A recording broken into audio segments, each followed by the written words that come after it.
Hi எல்லாருக்கும் வணக்கம் and welcome back.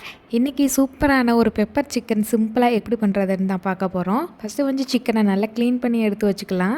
கடாயில் கொஞ்சமாக நல்லெண்ணெய் சேர்த்துட்டு கூடவே பட்டை, கிராம்பு, சோம்பு இலையெல்லாம் சேர்த்து நல்லா ஃப்ரை ஆனதுக்கப்புறமா கட் பண்ணி வச்சுருக்க ஒரு பெரிய வெங்காயமும் ஒரு பச்சை மிளகாய் சேர்த்துட்டு நல்லா வதக்கிக்கலாம்.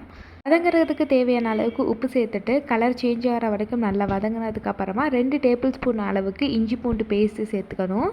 இஞ்சி பூண்டு பேஸ்ட் 2 நிமிஷம் நல்லா வதங்கினதுக்கப்புறமா நம்ம க்ளீன் பண்ணி வச்சுருக்க சிக்கன் ஆட் பண்ணிட்டு அதையுமே எண்ணெயிலே நல்லா வதக்கி எடுத்துக்கலாம். இந்த வெங்காயம், தக்காளி, இஞ்சி பூண்டு பேஸ்ட்டோடு சேர்ந்து நல்லா வதங்கி கொஞ்சம் தண்ணி விட்டு வரும், அது வரைக்கும் நல்லா வதக்கி எடுத்துக்கலாம். சிக்கனை ஒரு மூடி போட்டு மூடி வச்சுக்கணும். ஒரு 2 மினிட்ஸ் கழித்து ஓப்பன் பண்ணி பார்த்தா லைட்டாக தண்ணி விட்டு வந்திருக்கும். அப்போ நம்ம பெப்பர் தூள் சேர்த்துக்கலாம். இந்த பெப்பர் தூள் நான் மிக்சியிலே அரைச்சிட்டு லைட்டாக சலிச்சிட்டு அதுக்கப்புறம் ஆட் பண்ணியிருக்கேன். அந்த திப்பியாக எதுவும் இல்லாமல் நல்லா ஸ்மூத்தாக இருக்கும்.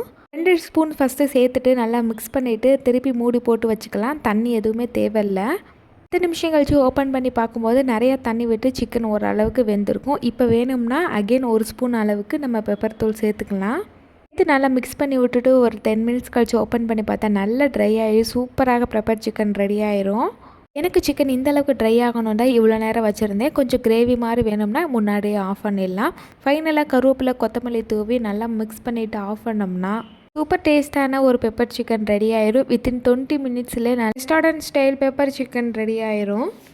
நெக்ஸ்ட் டைம் சிக்கன் எடுத்திங்கன்னா இதே மாதிரி ஒரு டைம் பெப்பர் சிக்கன் ட்ரை பண்ணி பாருங்கள். ரொம்ப சூப்பர், ரொம்ப சிம்பிளாக இருக்கும்.